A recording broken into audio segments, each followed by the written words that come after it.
12월 8일 동영상 예배 하나님께 드리겠습니다.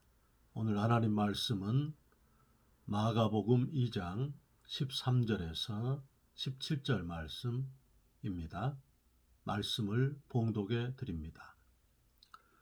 예수께서 다시 바닷가에 나가심에 무리가 다 나아왔거늘 예수께서 저희를 가르치시니라.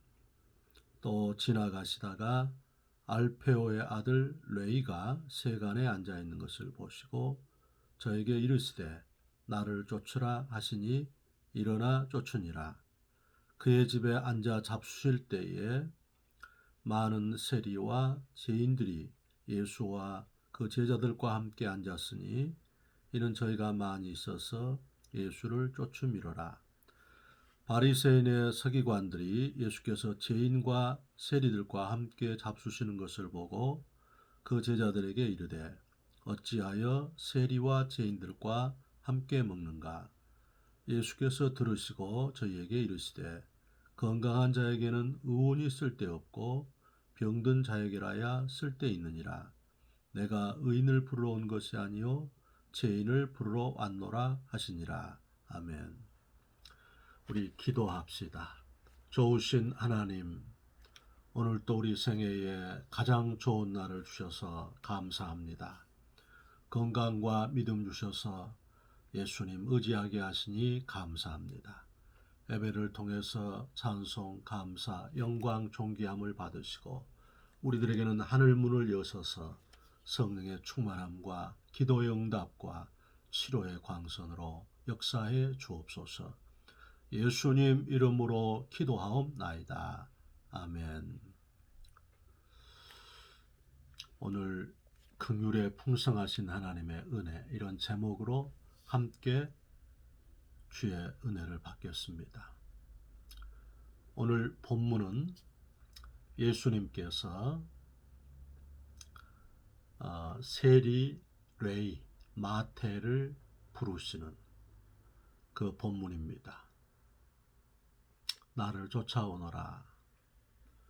세리마태가 그 예수님을 쫓아오는 것입니다.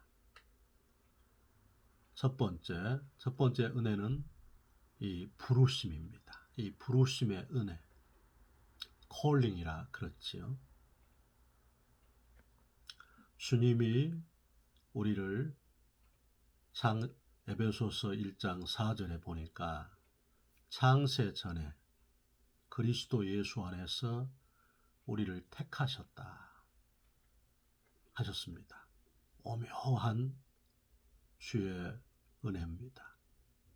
창세 전에 예수 그리스도 안에서 우리를 택하신 그 놀라우신 섭리, 그 우리의 구원의 그 안전함이지요. 창세 전에 나를 택하셨구나. 그 택하신 하나님의 자녀를 이제 때가 되어서 하나님께서 어떤 상황과 조건과 문제 속에서 그를 이제 부르시는 것입니다. 이제 세상에서 놀지 말고 이제 내 밖에서 움직이지 말고 이제 내게로 오너라. 그렇게 주께서 부르시는 것입니다. 요한복음 6장 44절에도 아버지께서 부르지 아니하시면 아무도 내게 올 수가 없다. 그렇게 말씀했습니다. 그렇게 택하시고 부르신 그들을 의롭다. 그렇게 하십니다. 그래서 나의 의인은 믿음으로 말미암아 살리라. 우리 하나님께서 로마서 1장 16절에 로마 4장 25절에 예수는 우리 범죄함을 인하여 내어줌이 되고 우리를 의롭다 하시기 위하여 다시 살아나셨느니라. 예수님의 부활하심이 우리 성도의 의롭다함을 받은 표입니다. 그렇게 의롭다 하신 그들을 이제 성화시키십니다. 빌립보서 2장 12절에 두렵고 떨림으로 너희 구원을 이루라. 그러니까 우리가 이루어가야 할 구원이 있는 거지요. 우리에게 성취된 우리가 제사함과 영생을 얻은 그 구원이 있고 이제 이 땅에서 내가 하나님의 자녀답게 되는 그 성화의 과정. 그래서 우리 인생살이 가운데 고난과 약함과 문제를 통해서 우리를 이렇게 단련시키시는 그 은혜가 있습니다. 그리고 이제 마지막은 우리를 영화, 글로리피케이션, 이제 우리가 영생에 참여할 수 있도록 이제 우리가 천국에 가도록 그렇게 하시는 은혜, 그 성도의 그 구원의 서정입니다. 우리가 로마서 11장 29절에 보시면 하나님의 은사와 부르심에는 후회하심이 없다 그랬습니다. 부르심, 우리를 부르시는 것, 그리고 그의 은사, 선물에는 후회하심이 없다.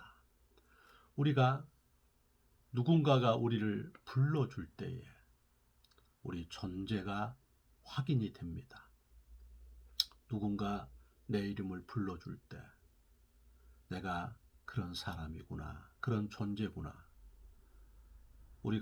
우리 자매님들이 결혼하고 난 뒤에는 자기 이름이 이렇게 불려지는 것이 좀 드물지요. 누구 엄마 이렇게 이런 식으로 불려지지요. 김춘수 시인의 그 시 가운데에 꽃이라는 시가 있는데요.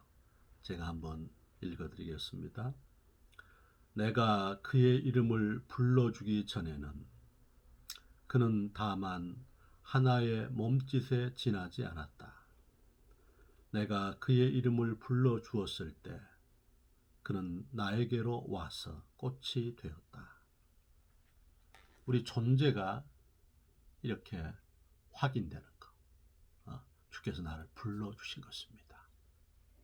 그 세리 마테를, 레이를 주께서 부르셨습니다. 두 번째, 오늘 그 세리 마테, 세리 레이가 자기를 불러주신 또 자기를 사랑해 주신 그 은혜에 감사해서 집에서 이렇게 잔치를 베풀었는데 그 모인 구성원들이 예수님과 죄인들과 세리들입니다. 유유상종이라 하지 않습니까? 같은 무리끼리 모이는 거지요.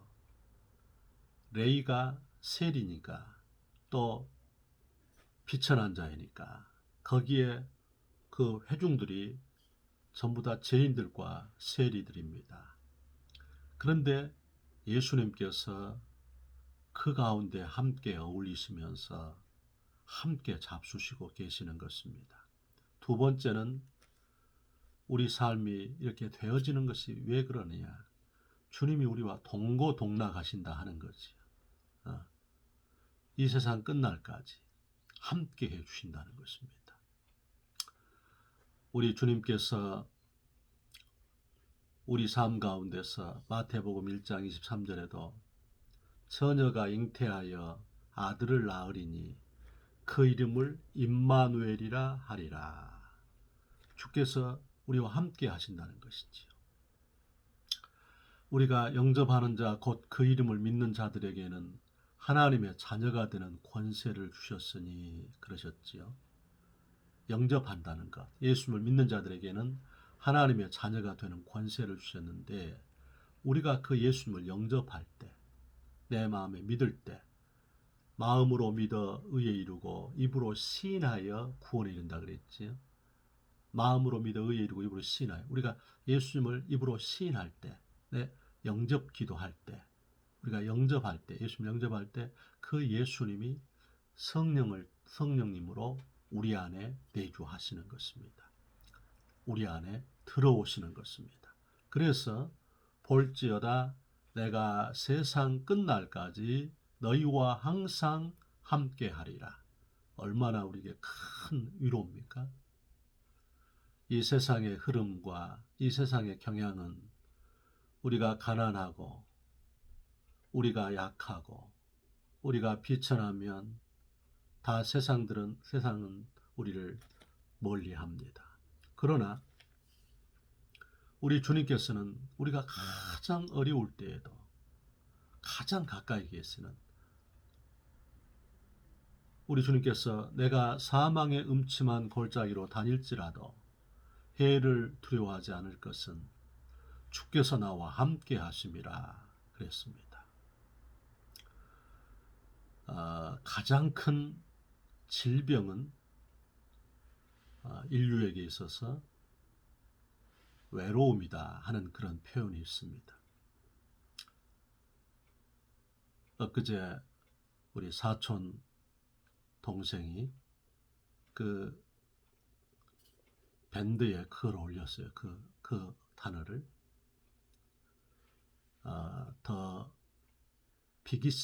the biggest disease known to mankind is loneliness. 가장 큰 질병이 인류에게 있어서 외로움이다. 우리의 그 외로움, 우리의 그 고독을 이렇게 해소해 주시는 가장 본질적인 그 분이 주의 성령이시고 주 예수님이시고 우리 하나님 아버지십니다. 그 삼위 하나님께서 세상 끝날까지 우리와 항상 함께 하신다 하시는 것입니다. 우리가 시편 22편 3절에도 이스라엘의 찬양 가운데 거하시는 주여 그림이 거룩하시니이다. 우리가 늘 찬송할 때에 하나님의 함께 하심이 뚜렷하게 나타난다는 거지요. 또 마태복음 1장, 요한복음 1장 14절에 말씀이 육신 되셔서 우리 가운데 거하심에 우리가 하나님의 독생자의 영광을 보니 은혜와 진리가 충만하더라. 그래서 우리가 말씀을 늘 묵상하고 이렇게 읽고 암송하고 연구하고 말씀을 가르치고 말씀을 귀 기울여 들으면 우리 주님이 함께 하심을 우리가 누리게 되는 것이지요. 창세기 39장 2절 3절에도 여호와께서 요셉과 함께 하심으로 그가 범사에 형통한 자가 되어 그랬습니다. 우리가 좀 힘들고 어려워도 늘 잘 안 될 때도 많습니다만 예수님이라면 어떻게 하셨을까? 그래서 더 좋은 편을 택해서 그 예수님의 기뻐하신 일을 우리가 행해야 될 필요가 많습니다. 우리가 요한복음 8장 29절에 보면 아버지께서 나와 함께 하시도다. 내가 그의 기뻐하시는 일을 행함으로 나를 홀로 두지 아니하셨다. 그렇게 예수님이 말씀하셨습니다. 우리 주님께서 우리가 복음을 전할 때 주께서 때를 얻든지 못 얻든지 말씀을 전파하라 그랬지 않습니까? 마태복음 28장 18절 20절에도 아버지께서 하늘과 땅의 모든 권세를 내게 주셨으니 너희는 가서 모든 족속으로 제자를 삼아 아버지와 아들과 성령의 이름으로 세례를 주고 내가 분부한 모든 것을 가르쳐 지키게 하라. 볼지어다 내가 세상 끝날까지 너희와 항상 함께 하리라. 가장 기뻐하시는 일을 우리가 행함으로 또 하나님께서 우리가 두세 사람이 내 이름으로 모인 곳에는 나도 그들 중에 함께 하신다 그러셨지요. 그래서 영과 진리로 믿음으로 감사함으로 모이기를 패하는 자들의 어떤 습관 같이 하지 말고 우리가 그날이 가까움을 볼수록 서로 권하여서 모이기를 힘쓰라 하는 것입니다.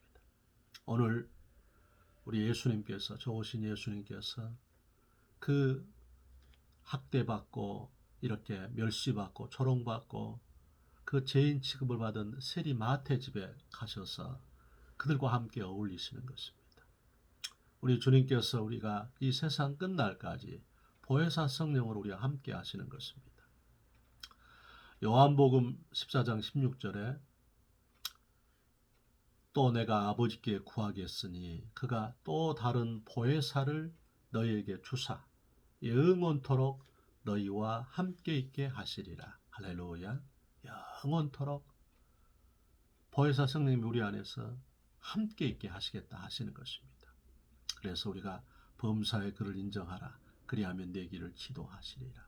늘 내 안에 계신 예수님이 성령으로 내 안에 계시니까 그 성령님을 내가 의지하고 그 성령님을 내가 사랑하고 성령님을 존귀 여기고 성령님을 인정하고 우리 성령님을 기뻐하고 늘 우리가 성령님을 앙망하는 우리가 요한복음 14장 18절에도 내가 너희를 고아와 같이 버려두지 아니하고 다시 너에게로 오겠다 하셨지요. 성령으로 우리에게 오셔서 우리 안에 거하시면서 우리를 살아계신 하나님의 성전 삼으셨기 때문에 우리가 오늘 성령님을 모시는 우리 주님을 모시는 주님의 손을 꽉 붙잡는 그런 우리가 되기를 축원합니다.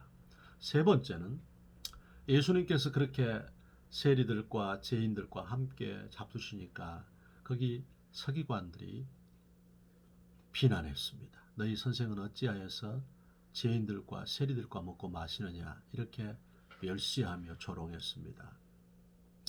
그때 예수님께서 오늘 17절 말씀을 보니까 건강한 사람들에게는 의사가 필요 없고 죄 없다 하는 사람들에게는 나와 상관이 없느니라. 건강한 사람들에게 의사가 필요 없듯이 죄 없다 하는 사람은 나와 상관이 없느니라. 내가 의인을 부르러 온 것이 아니라 죄인을 부르러 오셨다 그러셨습니다. 주님의 위로입니다. 위로해 주시는 은혜입니다. 주님이 우리를 위로해 주시는 것입니다. 우리가 그 진주가 만들어지는 과정 가운데 이렇게 조개가 조개 이렇게 그 껍데기를 열고서 이렇게 이제 영양분을 받아들이고 자기의 삶을 이렇게 유지해 가는데 그럴 때에 그 속에 모래가 그 살결에 이렇게 박혀가지고 그 고통을 해소하고자 그것을 밀어내고자 이제 온갖 몸부림을 다 한다 하지요. 그래서 이렇게 액을 내고 또 거기에 지난한 몸부림 속에서 그것을 극복하고자 하는 가운데 거기에 이제 이렇게 액체가 나오고 그러면 그 과정과 그 고통을 통해서 진주가 형성된다 하지 않습니까? 바로 하나님의 위로가 바로 그런 성령의 능력에 그런 하나님의 위로가 우리의 삶을 그렇게 만지신다는 거예요. 그렇게 액이 나와서 그 고통과 어려움을 극복해 하는 것처럼 이 어려운 시대를 우리가 살아가면서 하나님의 위로가 필요치 않는 영혼이 없습니다. 다 위로가 필요한 거지. 금주 우리 안수 집사님이 대표기도 하실 때에 그 기도가 하나 들어있었어요. 주께서 주의 종에게 학자의 혀를 주셔서 곤핍한 사람을 어떻게 위로할 줄을 알게 하시고 학자의 길을 주셔서 아침마다 깨닫게 하옵소서. 그 기도를 듣는데 이렇게 눈물이 찔끔 나와요. 그 위로의 그런 기도가 우리는 다 위로가 필요한 거예요.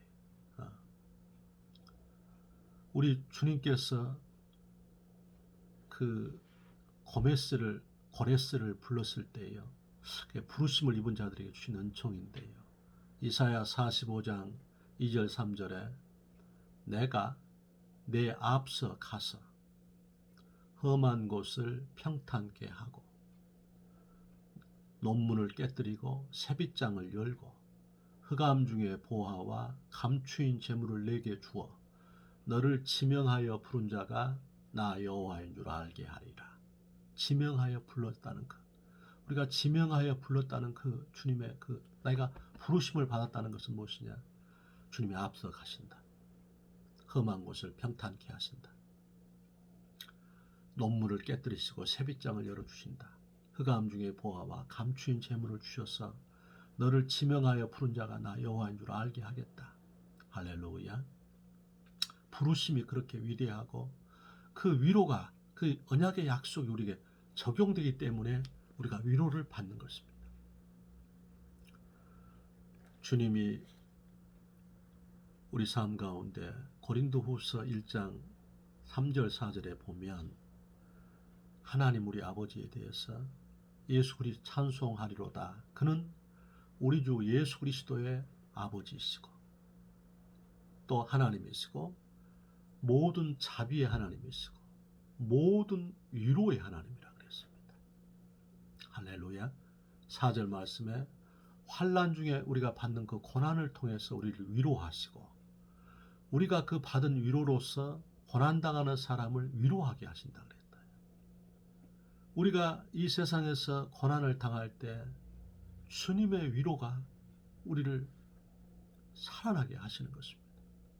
엘리야가 로뎀나무 아래 쓰러져서 하늘에서 불을 내리고 3년 6개월 동안 비가 오지 않은 그 땅에 비가 내리게 하고 그런 위대한 역사를 나타냈지만 그가 쓰러져서 좌절해서 죽기를 구할 때 우리 주님은 아무 말씀하시지 아니하시고 떡과 물을 가지고 오셔서 그를 만지시면서 일어나 먹으라. 내가 길을 이기지 못할까 하노라.